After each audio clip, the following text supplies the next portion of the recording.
Hey everyone, how you doing today? In this video, I am going to respond to the recent Wall Street Journal article about UFOs that came out on Saturday, I believe. And I'm going to play some clips from the original David Grusch interview as some context to what was spoken about in the article. And I'm also going to play a clip from Jake Barber, other UFO whistleblower, for some further context. Let's get right into it.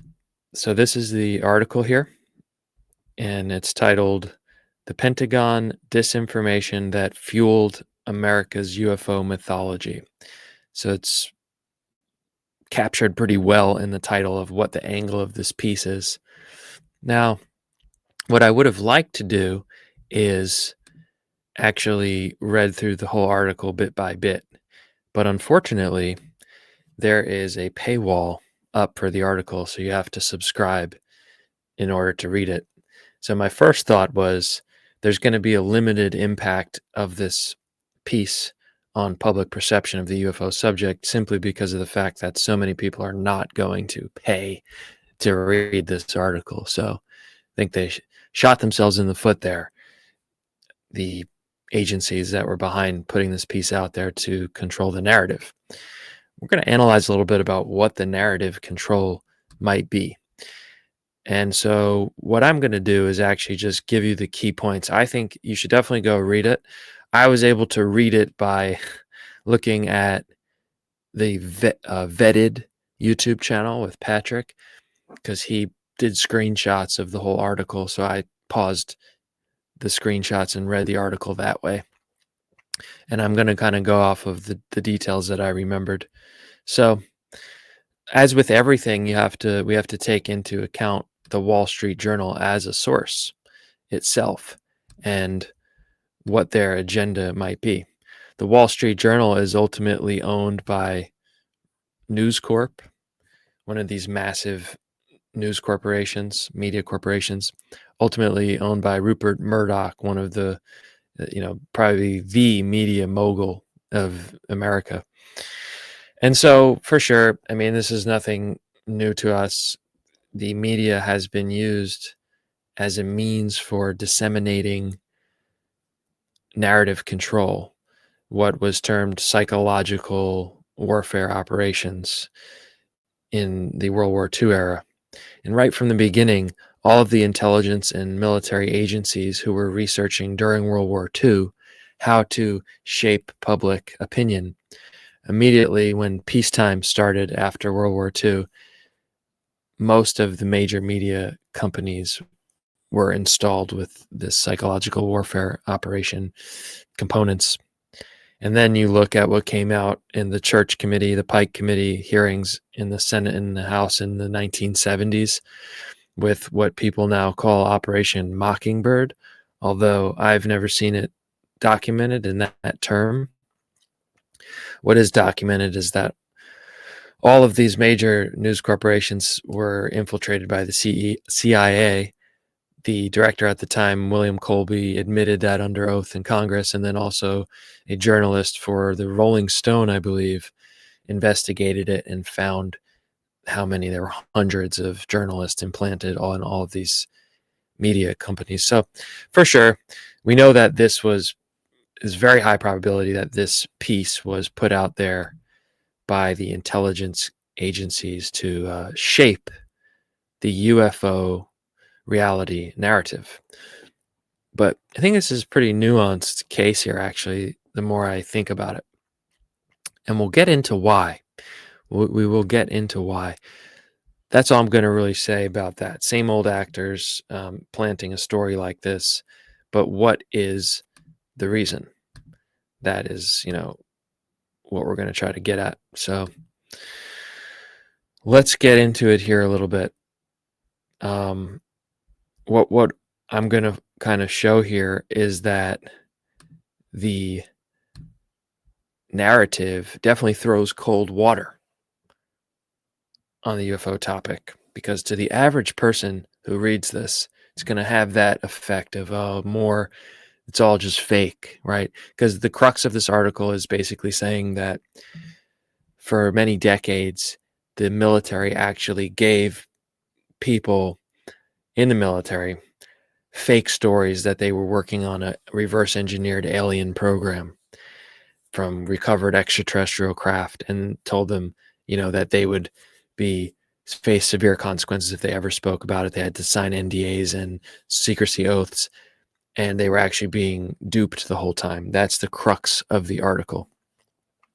And while that is definitely true, according to testimony and even according to the suggestions of many declassified documents, that's absolutely true, that the government seems to have covered their own secret weapons programs by saying it was alien and even misleading people. The most obvious case of this is the Paul Benowitz case and Richard Doty and all of that, which, interestingly enough, took place in the 80s.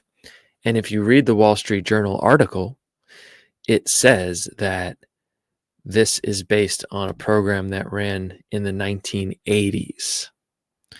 All right.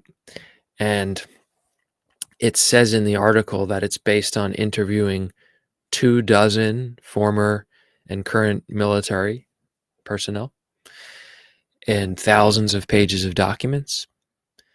But it says that this began in the 80s. So that obviously correlates directly with the Richard Doty, Paul Benowitz case, which you can read about in Mirage Men, which is also a documentary that documents all that.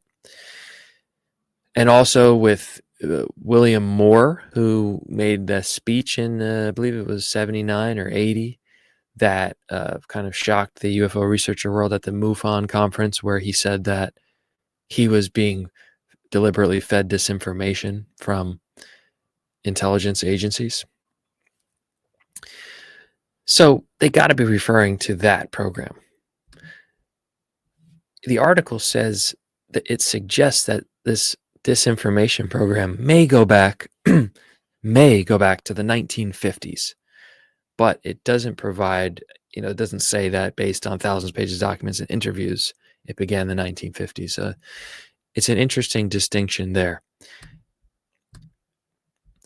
Now, those are the basic key points, and there's some other details in there. The article also goes into Sean Kirkpatrick, and it presents Sean Kirkpatrick in this positive light, that he was the guy who headed up the Pentagon and the Congress's UFO task force. And as he dug into it, he discovered this troubling program where military officers were giving their, subordinates fake stories that we were working on alien reproduction craft and anti-gravity maneuvering craft, but they were really just covering up what's ambiguously phrased as their secret weapons.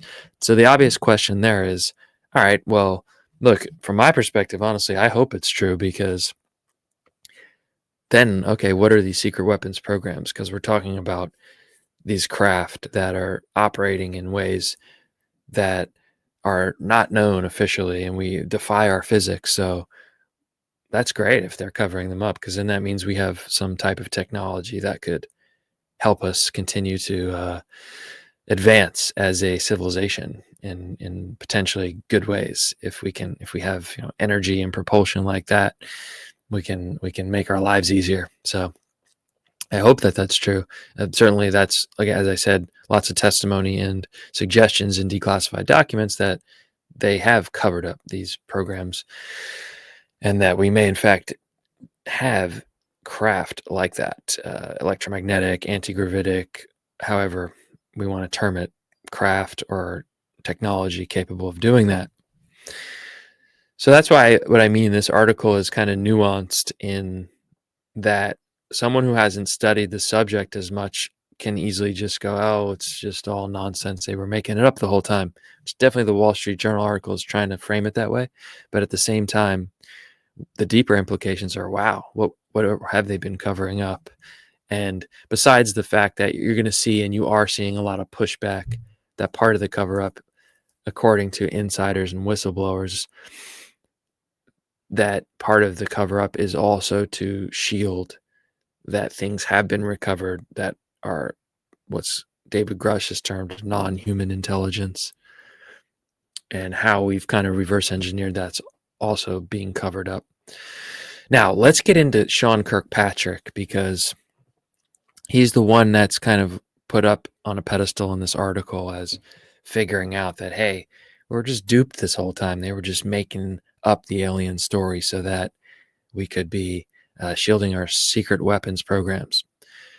Jake Barber said something very interesting in his interview on Jesse Michaels that I haven't seen many people talk about. It's pretty crazy allegations. I shouldn't say crazy. It's very significant.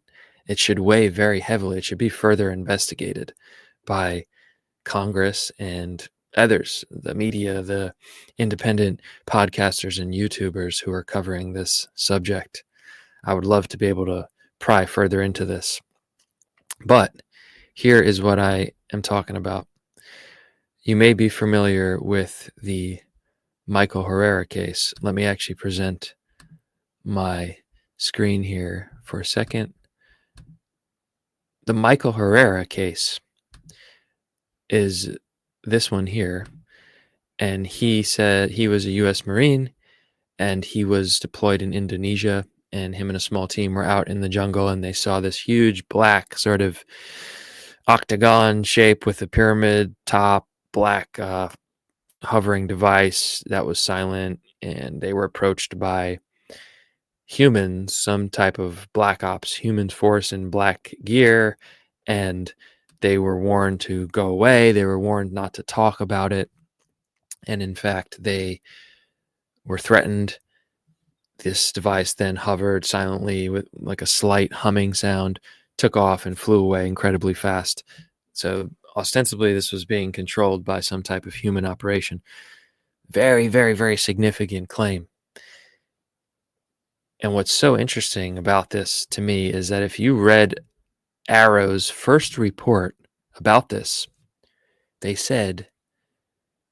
mentioned, and in the report it said a U.S. Marine claimed that he encountered extraterrestrial vehicle, but no evidence was found to support this. But Michael Herrera never said it was extraterrestrial, so they kind of obfuscated or misrepresented his claim there. The most interesting part about all of this, right? And this could be one of the most direct ways to pry into, wow, we have vehicles that fly like this, that some secret program is running and is threatening Marines that discover it out on the other side of the world. Listen to what Jake Barber said to Jesse Michaels about Michael Herrera's story. And I'm actually going to need to reshare here because StreamYard has been not functioning very well lately. But here we go. So Jake Barber is talking about Michael Herrera's story.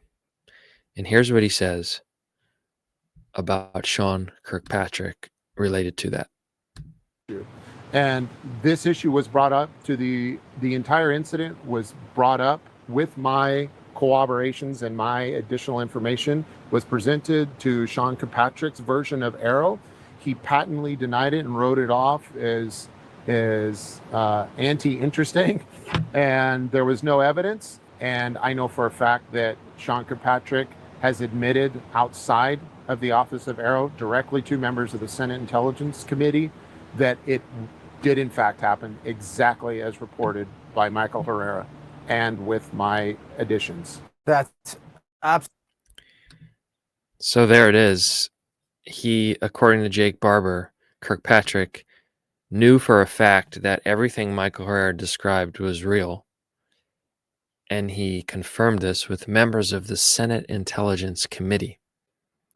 So actually, this doesn't contradict what the Wall Street Journal article says, that the extraterrestrial stories have been meant to cover up secret programs and technology. It actually supports that, but it also contradicts Sean Kirkpatrick's legacy was nothing to see here. There's nothing to this at all. So, like I said before,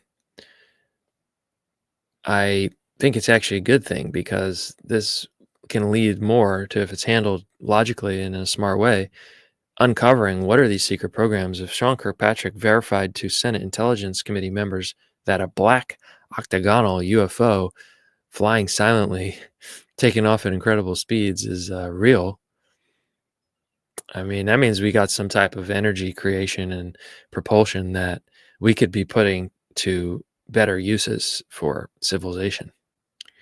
The other crux of this Wall Street Journal article is the more general claim that high-level people in the government, in the military, have been fed this false fake story that these were recovered extraterrestrial crafts being reverse engineered.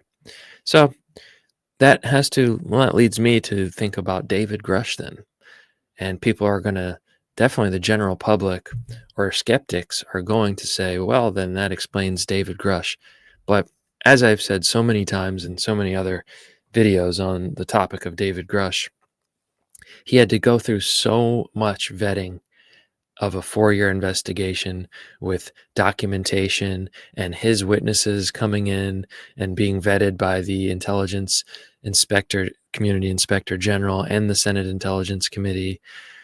So all of these people would have to be duped by some fake planet story, besides the fact that it doesn't make sense, because David Grusch, as being appointed as part of the UAP task force, and his job was to go look at these special access programs and start knocking on doors and digging around. If this could all be explained as, oh, the whole UFO crash retrieval and reverse engineering thing, we just made that up to cover these programs, I think that David Grusch and the others would have just came forward and reported that, and not what David Grusch went out there, put his whole career and name on the line to talk about this, sworn to testimony under oath that could lead to jail if he's lying, as well as everything else that goes into that. But let's hear David Grusch address this idea, now looking back to a couple years ago on his News Nation interview, this idea that the intelligence communities, those protecting these secret programs, were just feeding people false stories about aliens and so forth. Inhibits progress? If you're right, if you're telling us the truth, everyone, the entire American public, has been lied to for decades. Yeah, there's a sophisticated disinformation campaign targeting the U.S. populace, which is extremely unethical and immoral. Coming up. And that was always one of the claims that Grusch made that I thought was overlooked by the media and even the independent UFO reporting community, is that part of his investigation uncovered this sophisticated disinformation campaign. So something like the Wall Street Journal article doesn't really come as much of as a surprise to me. Let's listen to this next clip from David Grusch. Even though you believe what you say is true, you haven't been fed disinformation. It's a common thing in intelligence for governments to mislead. Yeah, I was very sensitive to that fact. Was this some kind of ruse against me? Am I being used in any kind of way? And I took about 4 years being very methodical before I filed my whistleblower complaint to be absolutely certain of these basic facts. So take me through the process of how you convinced yourself that this is real. The truth is, behind closed doors, the P word became my secret sin at a... Sorry about the ad there. Let me skip that. So I think that Grusch's answer speaks directly to the claims of the Wall Street Journal article. And he certainly, as a senior level intelligence officer working at some of the most secret, sensitive programs in the country at the NRO, and being tasked with such a high level job and having that experience and expertise, before putting himself online and again having his whole investigation stamped credible and urgent by multiple other independent bodies in the government. As he said, he spent 4 years before he was absolutely certain that this wasn't some disinformation campaign to convince him that it was real. I think we have to obviously take that into consideration. Now let's listen. Ross kind of asks a follow-up question here about how he knew that, and Grusch gives some information. Well, based on the credential people that came to me, some of these subjects provided me sensitive foreign intelligence to read, sensitive program documents and photographs to evaluate, and then described in very specific detail how all this worked. And they were telling me the exact, extremely specific details that it all checked out. Yeah. You know, the thing I have trouble with, it's the fact that my experience as a journalist is it's very hard for governments to keep secrets. Most things leak. Mm-hmm. Your government leaks like a sieve. Mm-hmm. Why hasn't this leaked? Well, I've certainly been the recipient of a lot of U.S. government secrets, and I can tell you they've never seen the light of day. That's for sure. And I guess ostensibly this has leaked like a sieve for decades, but it was a very sophisticated disinformation campaign where, you know, they have allowed some of the truth to come out through some of their trade crafts, but they've disenfranchised people, they've stigmatized it, they made it like this total like wacky thing to talk about. So anybody who may come forward with that kind of information is looked like a, you know, total tinfoil hat guy, because it's a perfect amalgamation of disinformation to just make it look crazy. The best reason. So multiple things there that I think are important. Obviously, Grusch is speaking to, in general terms, of how he gathered his information, sensitive documents, interviews with people on these programs. And again, we don't have to just take David Grusch's word for it. As we'll review in the next clip, all that information had to be independently inspected by the Inspector General's office, which was done in collaboration with the Senate Intelligence Committee, which went through what Grusch called a 16-month vetting process. And again, if it was all this, what the Wall Street Journal is talking about, it would have been simple for them. They would have figured that out and said, hey, this was all a cover for kind of normal nuclear weapon programs and stuff, so we're not going to take this any further. But they didn't, and we'll get to that clip next. And I think Grusch kind of highlights it again in general terms. They, as he said, they put out some true information, mixed it with disinformation. It seems to be that that's been the tactic, is to just kind of muddy the waters, throw in some fake info, give out some real info. It all gets mixed up. You don't know what's real and what's not. That's part of what makes the UFO field so challenging to research and write about and report on, is trying to sift through all of that. It's part of what makes it fun and interesting, is that challenge for me. But that's also what's kept the subject largely out of serious consideration. And it's had that effect. It's been effective in doing that for many decades now. Let's check out the next clip from Grusch now, speaking further about this disinformation on the topic from the government. I started out as a non-believer. I came to the problem as a hardcore physics guy, intel officer. So I have a, you know, excuse my language, high factor. I was very methodical, interviewing people who didn't know each other, making sure this wasn't some kind of cover-up of some other program. He says he pressed to gain direct access to this program, and that's when his trouble started. Grusch claims his investigation was stymied, his requests for access rebuffed. They shut the door in my face. They denied me access to these programs. Soon after, he says he endured reprisals and retaliation from above. And again, that clip speaks directly to, once again, the Wall Street Journal's main thesis in this article. And as he said, he was very methodical.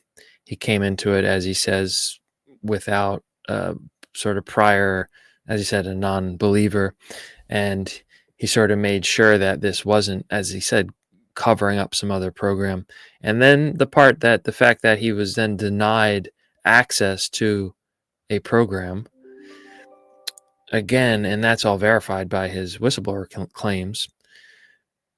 Again, if it was just, oh yeah, we were doing that for a long time, we were covering up the truth about it with fake alien stories, and here's all the details. So, just go ahead and check it out here. They were hiding something, right? And even if it was sensitive technology, David Grusch, the type of guy that should be given that access. And if there's laws and secrecy oaths in place, that would have been put on him. He's making the whistleblower claims because he's saying it's illegally not overseen by any congressional body, which is at the heart of his whole whistleblower claims. Let's continue on here. And I have a couple more clips. The next one is going to be about the all right, switch the audio on that one. Nice. Is going to be about how his claims were vetted, just to further kind of be a response to the Wall Street Journal's narrative on this. So the Inspector General of the Intelligence Services of the United States has the information you've got. Yes. And more importantly, the Inspector General made a determination about the credibility of your complaint. They found, after interviewing myself and the subjects and other subjects that I'm not even cognizant on who they were, they found my complaint urgent and credible for the intelligence committees. The word credible is important, you Yes. appreciate. So an official investigatory body of the United States government has determined that your allegations are credible. Correct. Coming up, Again, just reiterating that point, which would respond effectively to the Wall Street Journal's thesis that it was, a lot of this was just being covered up. So the last piece of the Wall Street Journal article that I think is important, is significant, and is what I'm seeing already is going to create a lot of backlash from the UFO community, is they actually talk about Robert Salas and the Malmstrom incident. If you're not familiar with that, I think a lot of people who follow the UFO subject are. That was in 1967 at the Malmstrom Air Force Base, which was housing nuclear weapons, and they noticed a UFO. It shut down all of their nuclear missiles, and Salas was sort of silenced about it. He's spoken far and wide. It's been written about a lot. And in the Wall Street Journal article, they actually say that they determined that case in particular was one of these instances of a false story of a UFO being covered up to cover this program. And the idea, what they say, is that what Robert Salas encountered was they created some device that would send out an electromagnetic pulse to see if it would shut down their nuclear missiles. And it did. And that's what they were experiencing. And they kept it a secret. They didn't tell the operators what it really was, because according to the article, if that leaked, then the Russians, the Soviets, would have realized that our nuclear missiles had a weak spot, had a, defense, were indefensible in a certain way. Now, that is plausible. Okay. What I'm going to see, that what we'll all see that's interesting, is I know Robert Salas is going on multiple shows already to respond to this. I know we'll get a lot of response from the people who have researched the UFOs and nuclear sites in great depth. And so it'll be very interesting to see what their response is to that. From my perspective, being objective, as I always try to be, I don't see that as impossible. If you were running these nuclear missiles in 1967 and some bright ball, or however Salas described it, I'm not actually an expert on that case, but it hovered there, and as it came close to the base, all their missiles went down. Then they were told to shut up about it, and it was never discussed. They were never told what it was. So if that was some type of secret weapon, and again, we have to understand that if the claims and the evidence to point to, hey, we started reverse engineering our own UFOs all the way back in the late 40s, and we might have had something really operational sometime in the 50s, then of course we could have flown a electromagnetic sphere testing device and shut down our own nukes. I think you start to get in the weeds a little bit there as to why you would do that, but I'm just saying it's not implausible. And as Robert Salas is, I'm sure, still the upstanding, respected gentleman that he is, and reporting exactly what happened to him as he did. And it's probably pretty difficult then to see that, oh, now they're telling me I was just duped and this was something that we had testing our own devices.